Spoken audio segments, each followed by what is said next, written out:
अस्सलाम वालेकुम स्टूडेंट्स। आज जो हम पढ़ेंगे उस टॉपिक का नाम है होम्योस्टेसिस इन ह्यूमन। इंसानों में या ह्यूमंस में होम्योस्टेसिस किस तरह होती है, आज हम इसके बारे में पढ़ेंगे।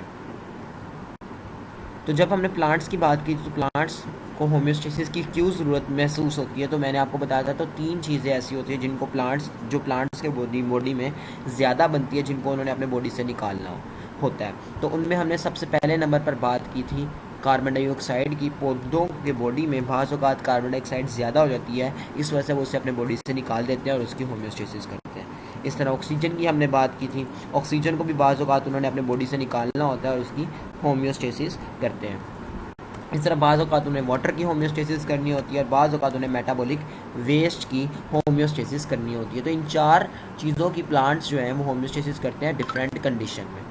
ह्यूमन को किन किन चीज़ों की होम्योस्टेसिस करनी होती है, तो ह्यूमन को होम्योस्टेसिस की ज़रूरत पड़ती है कार्बन डाइऑक्साइड की। आपको पता है कार्बन डाइऑक्साइड हमारे लिए हार्मफुल होती है और हमारे सेलुलर रेस्पिरेशन में कार्बन डाइऑक्साइड बनती है, तो इसको हमारे बॉडी से रिमूव करना बहुत ज़रूरी होता है। इसी तरह हमारे बॉडी में बाज़ औक़ात वाटर प्रोड्यूस होता है और इसको भी बॉडी से रिमूव करना होता है। कुछ सॉल्ट प्रोड्यूस होते हैं, इन सॉल्ट्स को बॉडी से रिमूव करना होता है। कुछ मेटाबॉलिक वेस्ट होते हैं, उनको भी बॉडी से रिमूव करना होता है। इसके अलावा हमें टेम्परेचर की भी होम्योस्टेसिस करनी पड़ती है। तो ये डिफरेंट चीज़ें हमें करनी पड़ती हैं और अब हम पढ़ेंगे इंसान इन सारी चीज़ों को कैसे मेनटेन करते हैं। कार्बन डाइऑक्साइड, वाटर और ये सारी जो चीज़ें हैं इनकी होम्योस्टेसिस ह्यूमन या हम एनिमल्स की बात करेंगे वो किस तरह करते हैं। तो अब हम इस सब को डिटेल से पढ़ेंगे। पौधों में हमने इन सारे टॉपिक्स को पढ़ा था। टॉपिक्स के लिहाज से कार्बन डाइऑक्साइड की कैसे करते हैं, वाटर की कैसे करते हैं, सॉल्ट की कैसे करते हैं और मेटाबॉलिक वेस्ट की किस तरह करते हैं। तो हमने इस तरह पढ़ा था क्योंकि वहाँ पर एक ही ऑर्गन होता था जो कि इन कामों को करता था। वहाँ कार्बन डाइऑक्साइड अलग तरीके से होती थी, वाटर अलग तरीके से होता था, सॉल्ट अलग से होते थे। लेकिन यहाँ ह्यूमन में ऐसा नहीं है। ह्यूमन में हम पढ़ेंगे ऑर्गन वाइज। ह्यूमन में बेसिकली इन होम्योस्टेसिस को कंट्रोल करने के लिए 3 ऑर्गन्स होते हैं जो इन सारे कामों को कंट्रोल करते हैं। तो इनमें पहला जो ऑर्गन है उसको बोलते हैं लंग्स।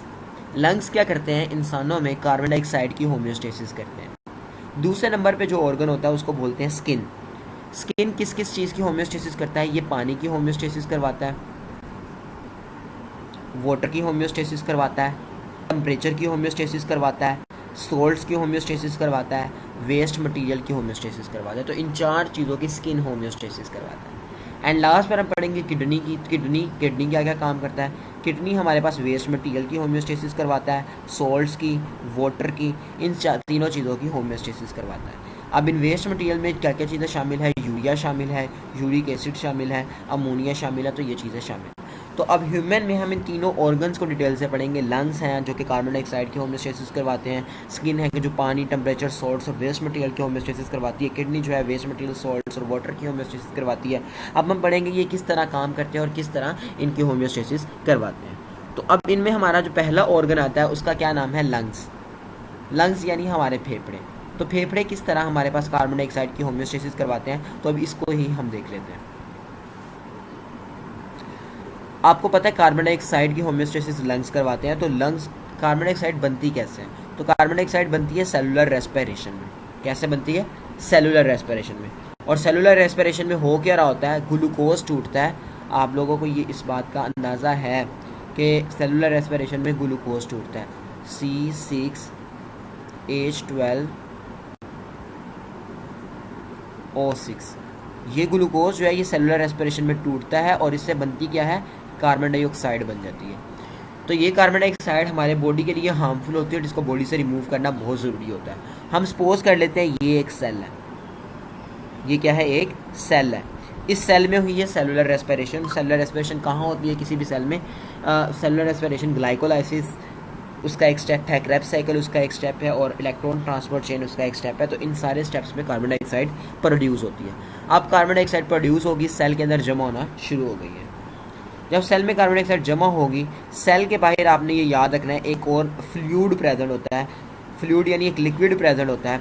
उस लिक्विड को हम बोलते हैं टिश्यू फ्लूइड। क्या बोलते हैं, टिश्यू फ्लूइड बोलते हैं।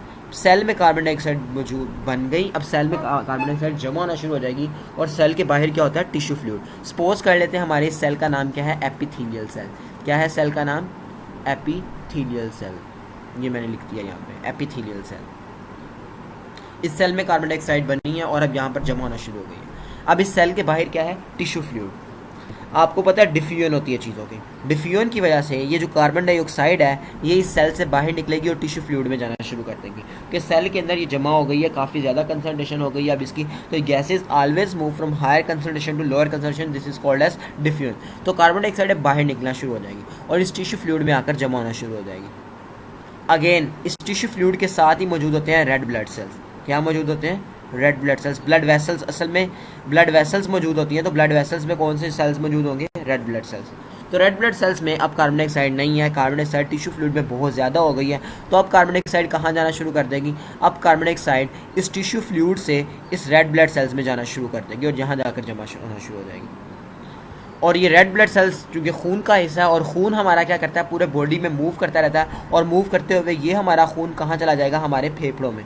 ये आपके फेफड़े बनाए हुए हैं, आपके लंग्स बनाए हुए हैं मैंने, तो आपके फेफड़ों में चला जाएगा। और फेफड़ों का काम क्या होता है? आप लोगों ने पहले चैप्टर में पढ़ा ही होगा, फेफड़ों का काम होता है ब्रीदिंग करवाना।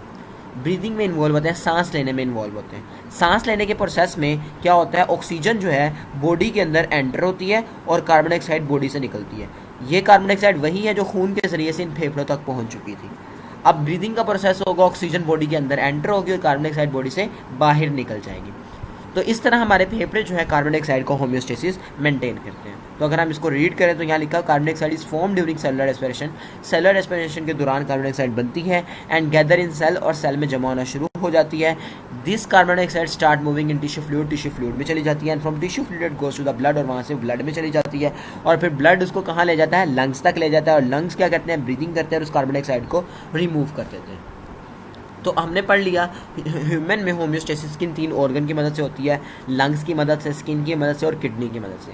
और आज के लेक्चर में हमने लंग्स को कवर कर लिया। नेक्स्ट लेक्चर में हम देखेंगे जो स्किन और किडनी है वो किस तरह होम्योस्टेसिस में इन्वॉल्व